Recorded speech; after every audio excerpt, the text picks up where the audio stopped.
New York Times and both Wall Street Journal are not actually mentioning any words related to fraud. Savings amounts skyrocketed to $4.8 trillion. Make $100,000 a year. You shouldn't even worry about like saving.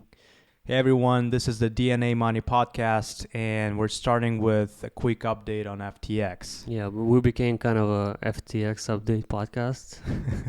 But well, it's a hot topic, and people want to know what's happening. Yeah, every day something's crazy happening. So what's going on there? Yeah, so I think one of the most kind of discussed, the case that happened recently is the fact that media and, such as New York Times and both Wall Street Journal are not actually mentioning any words related to fraud. Because I guess they're in his pocket. Maybe he's still sending cryptos to some wallets over there. I don't know. Being a donor to various parties or a specific one. And this is super interesting because, he's still not arrested. The investigation is ongoing. Mm-hmm. There is, there's been various hacks happening since the whole implosion of FTX happened, and hacks exactly, and money has been flowing out. But what's crazy is that not only he's not in jail and he's not arrested yet. The crazy part is that he's even being invited to some of the speaker events. Yeah, so one of the most prestigious speaker events from New York Times. Yeah, I think it's called. And together with who? Together. I think it's called DealBook Summit, and it's gonna be. Other speakers would include Ukrainian President Volodymyr Zelensky. I don't know what he's gonna be doing there, but maybe he's gonna telecommunicate. But that's actually, strange. I don't know if he's gonna be there physically. Yeah, probably not. But anyway. I don't think it's the highest priority for him right now. You'd be surprised. I mean, he found time to do Vogue photo shoot. So that's true. U.S. Treasury Secretary Janet Yellen, mm-hmm. BlackRock CEO Larry Fink, and who Facebook. also invested, I think, in FTX, or was it Blackstone? I think BlackRock invested in FTX. Okay, next one. Well, I think it was Blackstone because BlackRock does ETFs. I think BlackRock was the one. But what's the last one was, and another person is Facebook founder Mark Zuckerberg. Also not a great, media. I would say, what do you call this? Media attention that he's been getting recently, with the whole implosion of like Facebook's VR thing and the metaverse. I wouldn't call it an implosion. I think they're fine. They're fine. I think Facebook is greatly undervalued right now. It's just my prediction. But could be. I think they lost. How much? They lost a lot in their. I think they're at market cap. $200 something billion market cap, which is before pandemic they were higher. Of course, Apple happened with the iOS 14 update, and all of the ad apocalypse, let's say, on the Facebook side. But still, I think the usage is higher. The product is better. I think they're greatly undervalued at $250, but not a financial advice. I wouldn't invest in it. Yeah, I mean, definitely not a financial. Do whatever advice. you want. But yeah, that's very crazy that New York Times just keeps sponsoring this guy. I mean, for him to be on the same stage after this whole debacle with people who are the major people in the industry, like Mark Zuckerberg, BlackRock founders, and Secretary of Treasury. That's it is quite crazy, and I don't know whether they wanna kind of use this hype and use the the cloud poaching technique here to get more attention to the summit, which I highly doubt. Right? I think it's more about trying to kind of not wash but clean his image. I don't think they're trying to clean his image. I think they're trying to clean their own image because he was one of the major donors to Democratic Party. So they have to kind of clean his image in front of their electorate. So the Democratic Party doesn't suffer. So it was kind of a 3D chess move on his part to like invest so much money into them and Support like be on the same yeah. stages with the major Democratic leaders. And now they cannot take him down because like he might take Yeah. them with him. So It'd be cool if they could issue a refund. well, I don't know. This money is already spent long time ago. And who are they gonna issue refund to? To him? Like, okay, To him personally?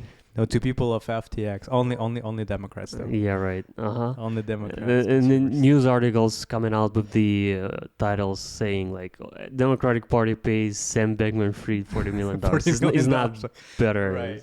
Because I mean, he donated his own money, so it's not like they can just take it and distribute it through FTX, right? Because Oh, he donated his own money, right? It wasn't on behalf of FTX. the company. Mhm. Yeah. But I think what's also interesting mentioning is kind of the response that so Andrew Ross Sorkin, who's gonna be the moderator at the event, what his response to the critique was, it says that okay, a lot of folks had been asking if he would still be interviewing SBF.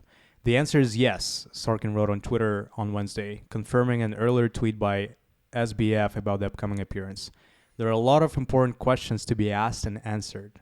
Nothing is off limits. Looking forward to it.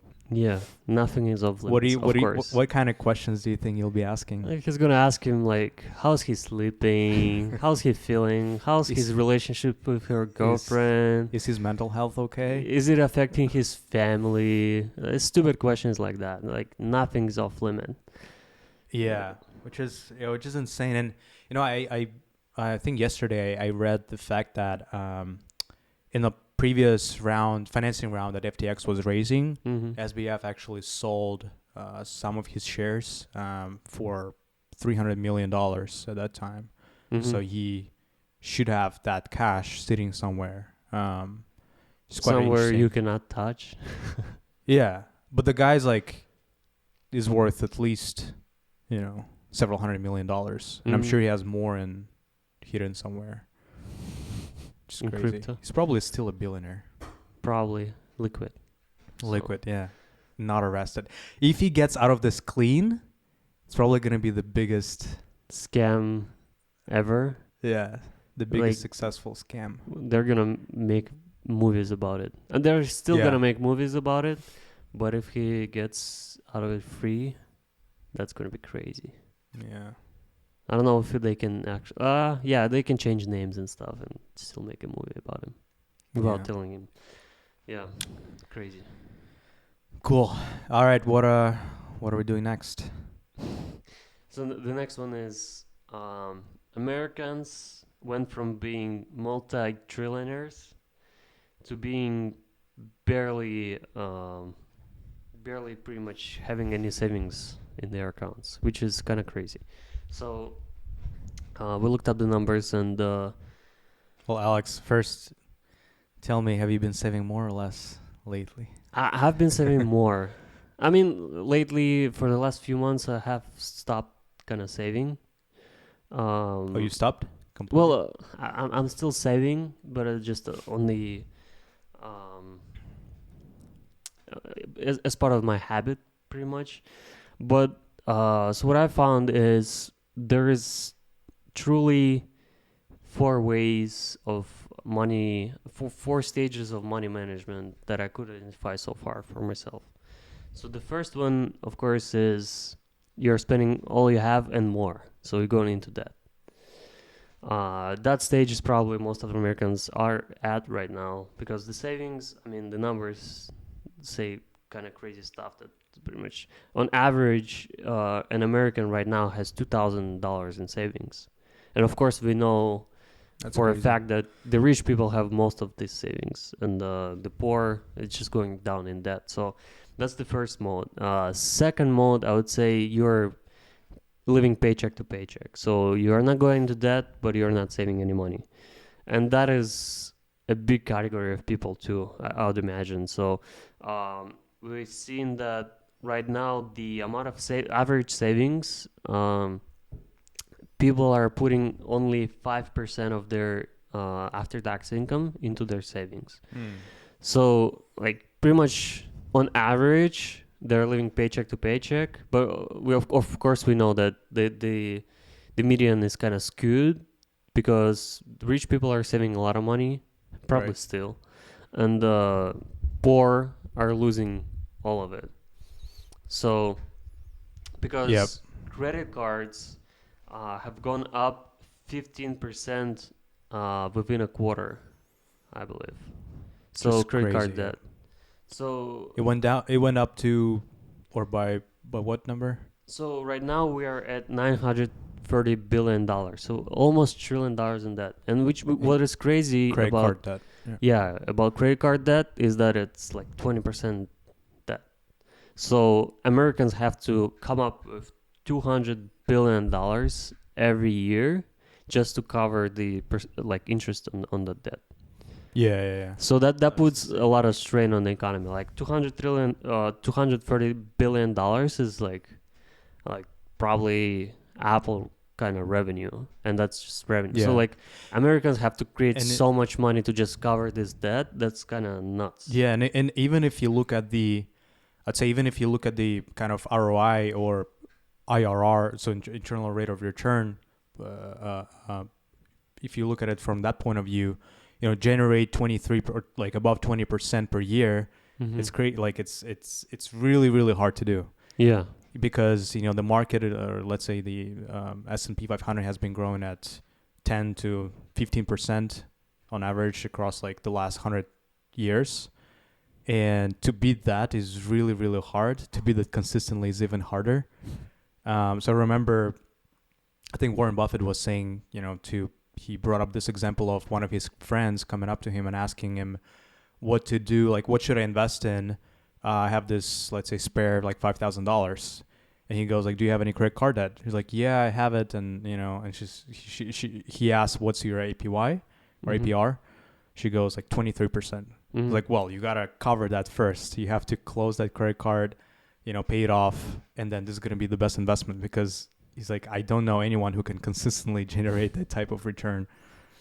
Yeah, it's a lot. It's incredible, and people don't people don't really understand that 20% is such a crazy amount, and the reason it's at 20% is because people keep taking it. Like that's the only reason, really. And there is a lot of propositions like, oh, let's limit the amount of credit, like APR, and let's limit this, and let's like tax the banks. And well, what's gonna happen is just like you're still taking it. It's on you. Like Yeah. people don't understand that it's on them. Like if you stop taking credit card credit card debt, they'll take it down. Like when credit cards were created, I think the rate was 3 or 4%. Really? Yeah, I think something like When that. when was that? I don't know, a long Like time ago. 20th century, right? Yeah. Okay. And or maybe 6%, but it was nothing really compared to 20%. Like 6-7% you can kind of Yeah. manage, but Because the credit card rate, I mean, it was at above 20% even when the interest rates were at almost like zero, right? mm-hmm. So it's still very high, but has it gone higher recently? It's probably gonna higher, but not by much. It's just Incrementally, by this yeah. margin, yeah. Yeah. What I'm kind of not pissed about, but it's interesting that, if let's say a person makes 100K a year, Mm-hmm. they can take or they can get a debt of almost, or credit line of almost 100K per month, Mm-hmm. right? You can take up, if you can open like several credit cards of, I don't know, 20,000 each. If someone has if you have a cosigner or a co-creditor, right? Or like someone who can help you to issue or get another card. It's crazy to me how easy you can get access to debt, Mm-hmm. and then how easy to spend that money that you don't have, and then obviously how hard it's going to be to dig yourself out of that hole. Yeah, it's pretty nuts. I don't know. See, libertarian in me says that we shouldn't probably limit it. the amount of debt you can take on. Like who's to tell? Like if the bank is willing to take the risk that you're gonna pay it back, they should be able to give you whatever limits you want, right? Or they want to give you. But still, like it's on people to stop borrowing so much, and I don't know if that's a good solution either, because another part of me is like I don't really believe that people at scale can manage these hard concepts of like APR. Like most people don't even understand that you're putting so much strain on your income, on the money, on yourself to be able to come up with 20%. It's kind of nuts. Why have it? Like But yeah, so that was the second mode where you're living paycheck to paycheck. The third mode is you're saving money. So I think that's like upper echelon. There's like I don't know how many people in America can afford to even save money, because one part of my philosophy is that like if you don't make $100,000 a year, you shouldn't even worry about like saving. You shouldn't worry about like doing pretty much any of that. Of course, don't overspend, but your biggest problem is you have to raise that income. Like there's nothing really you can do with on 50 grand a year. Like doesn't matter how you invest, doesn't matter how you save, you're not gonna get ahead. It does depend on your cost of living and like where you live too, right? Not really. Well, like if you looking at the rent prices and the rent expense, which is the highest the highest expense for most of the people, comparing LA to, I don't know, let's say some small town in Colorado or South Carolina, obviously the price is going to differ a lot. It is. I'd say 100K is for some small town in Colorado, and then in LA you have to make more. Yeah. So, like, I'm not gonna adjust it down. So, if that's what you wanted to hear, but that's not gonna happen. But I think 100,000 is the bare minimum, like for you to even start considering any investment tools and all that bullshit, because you're not gonna get ahead if you're not making at least 100 grand a year. I'm sorry. Wait, but are you saying that you should, like, you can't save money either if you're making less than 100K? You should save money. Right. It's not gonna get you anywhere. Like how much? But are you at gonna least save? like you're gonna have something, right? At least you're gonna have something. Whatever. Yeah. Don't care. Like spend it all. Spend it all on education. Whatever. Oh, but in order to do that, you gotta save money first to like invest. You have to have some money left after your fixed spending. Yeah, the discretionary income. Yep. Yeah, but you don't have to save it. You have to. I guess what you're saying is that if you're making 50K a year and you keep saving for like years and years, it's not gonna get you anywhere. Like how much are you gonna save a month? Like $500? Okay, good luck. Yeah. Invest it in 401k and let's see in 50 years who's rich. Like dumb, just stupid. Okay. So people who save, like at least people who make over $100,000 a year is like 12% of Americans or 10% of Americans, and out of those people who save money are like, I don't know, 30% of our Americans that make over 100,000. So like 3% of people probably save money in America. Or can like save significant amount of money. And then the next level, I think, is after you figure that out, I think that can kind of like be a deviation from so like those two can be on the same level, I guess. It depends on the way you live. But the next level is you're putting all of the money in the business. So all of the money you're putting back into the business, back into revenue, generating more income and stuff. So saving is like playing a zero game. So You take money, you save it, just wait, and like this money doesn't really create anything, like doesn't move the world, let's say. But if you of course you have to have some savings set aside, but after you have some savings set aside, I think it's, I don't know, wise is a good word, but I think it's good if you can figure out how to put all of your money into getting more money, pretty much, and that's gonna get you way further, way faster. Yeah, if you're looking to do something on your own, if you're looking to generate any of those additional incomes, but I think it does depends on like on your age, on your ambitions, like what you want to do. Yeah, on situation, but like if you're trying to get Yeah. ahead, there's no Yeah. better choice, really. Yeah, I think. Yeah, it's. I'm just thinking like if you're between 20 and 30, I would definitely say take more risk and yeah, save up and reinvest in yourself and like in any projects that you want to try out. Just dump See the where it money in it. goes. Just dump it, like, Yeah. because I ran into this problem recently where it's hard for me to spend money on even on productive means, so like on business. So like I've been sitting down on Wednesday, I think, or on Thursday. So for entire day I was like sitting down and thinking, should I spend $50 on this software that's gonna help me do a lot of stuff? And I was like, Yeah. and that wasn't worth it at all.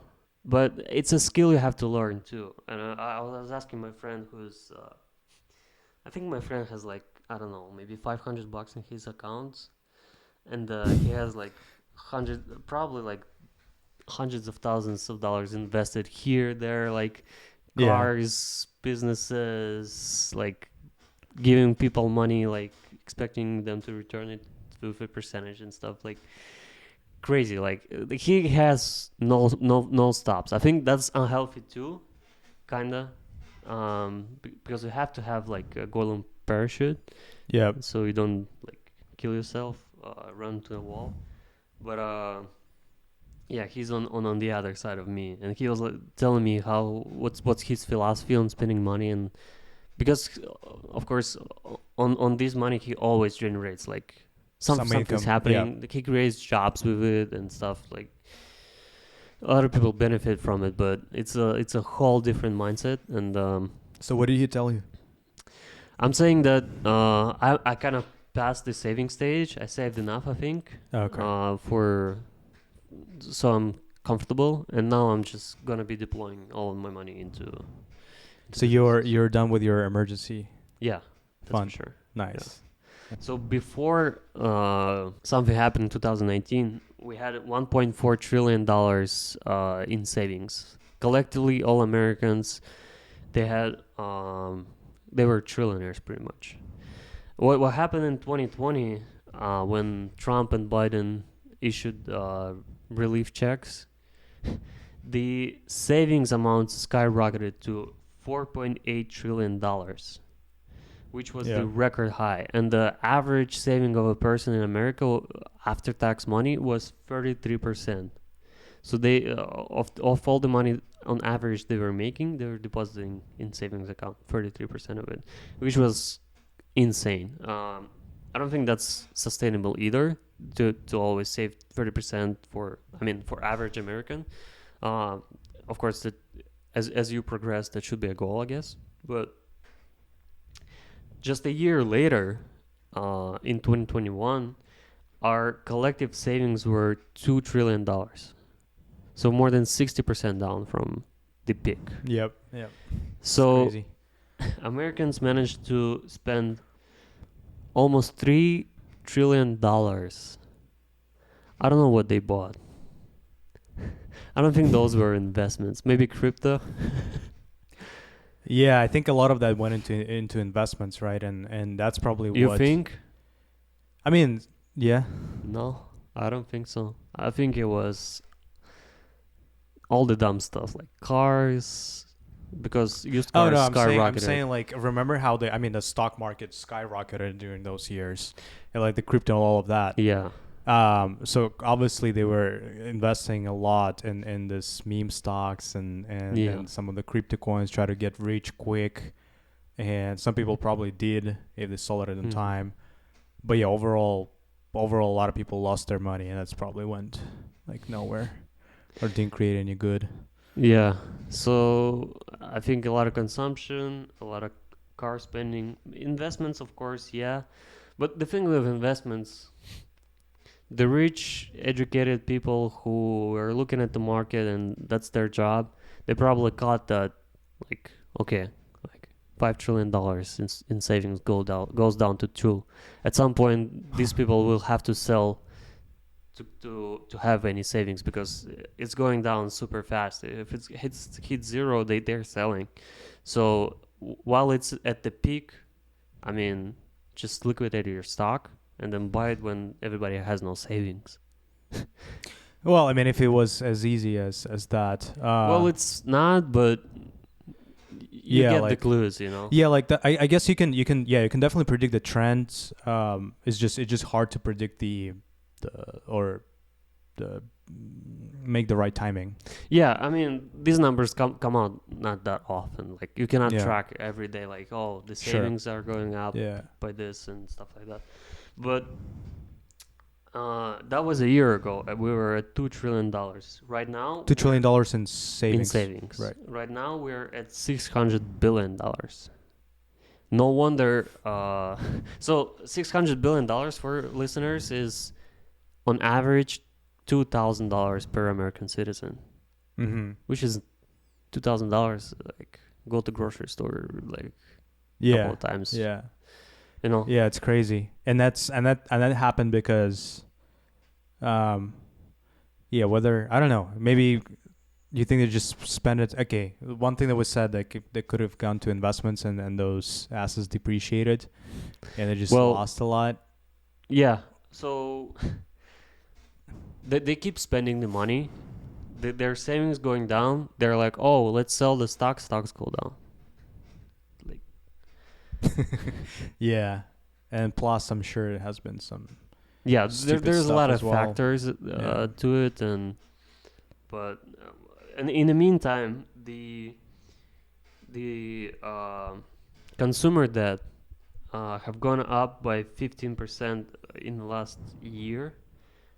It's been growing fast, the fastest in 15 years, and then the credit card debt, I think, not credit card debt, the consumer debt went up 351 billion in a quarter.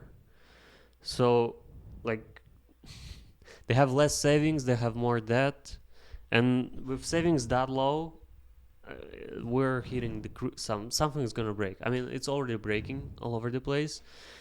Yeah. And the market's down. The economy has been in recession.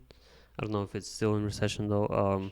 Well, yeah, they say we're gonna get to that point again in 2023. Yeah, the prices are going up. The salaries are not catching up with them. Yeah, what's interesting is that, as you said, the savings rate has been down, and people has way less money than they used to in their savings account. But at the same time, the consumer demand is quite robust, so people still continue buying stuff, which means that the prices still keep going up, and the Fed will keep increasing the interest rates until people will have no money to spend. Yeah, absolutely no money.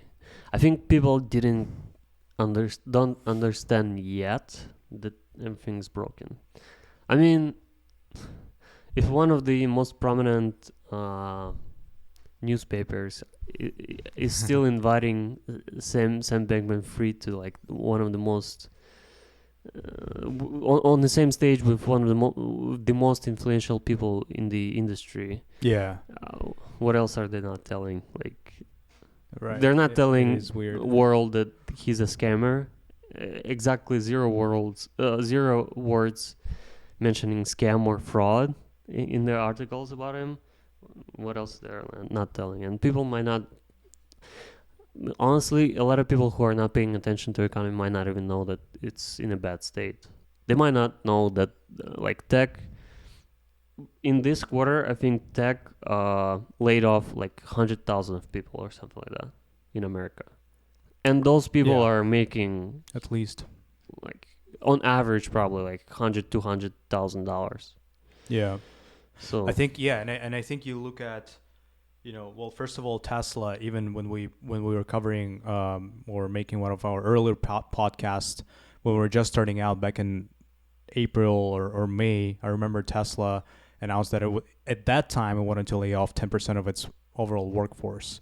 Um, which is interesting that obviously Musk is the CEO and founder CEO of that company, and then Twitter recently, when Musk came in, he also fired around 5,000 people. I think it went down from 7,500 to around 2,000. So 5,000 people hired. So only from Musk-owned companies, the people that left or were fired is more than 15,000. And then you take into account like Facebook is firing a lot of people, which I think also equates to around 10,000.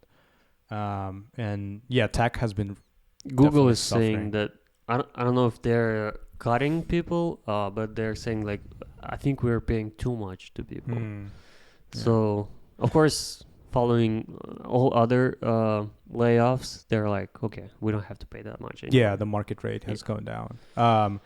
I think what I've heard about Apple is that they're not firing people, but they're not hiring anymore, or they're not hiring actively. They're only replacing people that are leaving on their own. And as far as I know, the salaries have been going down as well. And at the same time, Wall Street Journal is saying that the labor market is so tight, people cannot hire anybody, and let's keep raising interest rates. So, I thought this was an interesting article. Basically, it said that some of the companies are rethinking about their college degrees policies and requirements. So they're reducing those requirements because the labor market is tight and they need more people, and they are reducing requirements. And they mentioned the companies that are actually cutting people. So they either are lying to people, or they're just this article was written like 5 months ago and they just published it. Well, yeah, it says it was it was published 2 days ago. Yeah, it's quite ridiculous. I don't know when it was written though. So yeah, maybe I don't know. I was thinking, for example, the tech sector has suffered the most, and then other industries may still need workers. But on the other side, the companies that they've mentioned in the article were Google, Delta Airlines, which is that's a company from another industry, and IBM. So yeah, two of them in tech, probably cutting people. Delta, I don't know what the news on Delta are, but other industries like retail are cutting people too. Like Costco was laying off people, and other companies. So, and I think Walmart was saying that the cheapest products they have went up in demand, and I think the tech that they're selling in the stores is going down in demand or something like that. For what store? Walmart. Oh, from Walmart. So the demand preferences of population that goes to Walmart are changing, so they can see real time. Yeah, I think this is definitely a leading indicator. Like if people are starting buying more of a what do you call this, like private label stuff. Yeah. I think it was saying that they're buying more of Walmart brand stuff. Yeah. Definitely shows that which people is probably trying to not save. good for you. But honestly, I don't know. I mean, I think I don't think the quality differs too much. I think it does. I don't think so, because they're saving money on what? On some of the logistics, I guess. And on branding, they have to build a brand and market. Yeah, exactly. They don't have to market it. They don't have to. So yeah, I'm sure like the marketing expenses are at minimum. But they're also not whatever they're trying to sell. They're not the company that does that, and they're not the company. They're not specialized on it. Yeah, that stuff? they're not the company that tries to get it to the best place ever. And I mean, Oh, I see. none of the Yeah. products in Walmart really trying to do that. But Yeah. yeah, Well, when I go to Whole Foods, I usually buy like their own brand. yeah, Whole Foods is Yeah. well, Yeah, but there's a difference between Whole Foods and Walmart. yeah. And Whole Foods is owned by Amazon. I don't know like what's going on there. I haven't read any news, but yeah, that I found it very interesting that savings going down, credit card loans going way up, 20%. That's crazy to even think about, and yeah, hard to imagine how we're gonna deal with it. But the New Year season is coming up. Thanksgiving is past us. And I think we're gonna see it become even worse. Like, yeah, I think what's gonna happen is like as it usually does in the last month of the year, the spending will go up, right, because of all the gifts and presents that have to be given to your closest ones for Christmas and maybe New Year's Eve. But Q1 or especially January, February are gonna be probably really bad. Everyone cuts their spendings, which I don't know, could be kind of good because the economy or the inflation should slow down even further. But a lot of people say that we're gonna get into a recession for 2023. Another Yeah. one.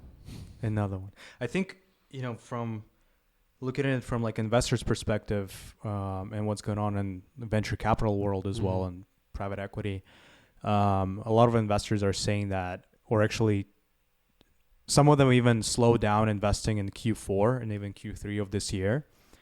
And they're waiting for prices or valuations of companies to crash. And what they want to do is start deploying more capital next year when the valuations will go down, which is interesting because every investor I talked to is saying that. But at the same time, if you look at the dry powder and how much is available, at those funds, the cash that they have, it's above 250 billion. And obviously, if everyone starts investing at once and everyone sticks to that strategy, the valuations shouldn't be going down too much for the companies that they invest in. I don't know how it works for VC though, because like, shouldn't you be targeting the best project that you see? Because I mean, okay, you're waiting until next year now. Maybe next year is the company is not gonna be started next year. Maybe it started this year. Like, yeah, well, they'll probably wait. Or by the time you try to deploy your money or wait for the next year, the company that you try to or would want to invest in is already dead. Yeah, Yeah, but which maybe means you wanted to invest in it. So yeah. like, But you see, here's the thought process is going to be like, oh, that means that founder is not that great. If he was great, he would have figured it out. So FTX figured it out up to a point. We're number 2. So what I'm also noticing is a lot of investors are their requirements or like the factors that kind of the evaluating practices are now more strict. So they're looking at more fundamental stuff like revenues and time to market and boring stuff. Whether you'll be able to achieve profitability within the next several years. A lot of them, what they do is like they flock and they invest in. Obviously, want to invest only in the best companies, take less risk, and the companies that are doing good, they're doing well. They are attracting all of those investors. So for those companies, the valuations are not really going down. They can still dictate the price that they want because there's so much demand for them. So I think for good companies and for strong companies, this is going to be an amazing time period where they can still lend investors, still get cash, and erase their competition. Yeah. So the lesson is be a good company. Okay. Thank you, everybody. Like, subscribe.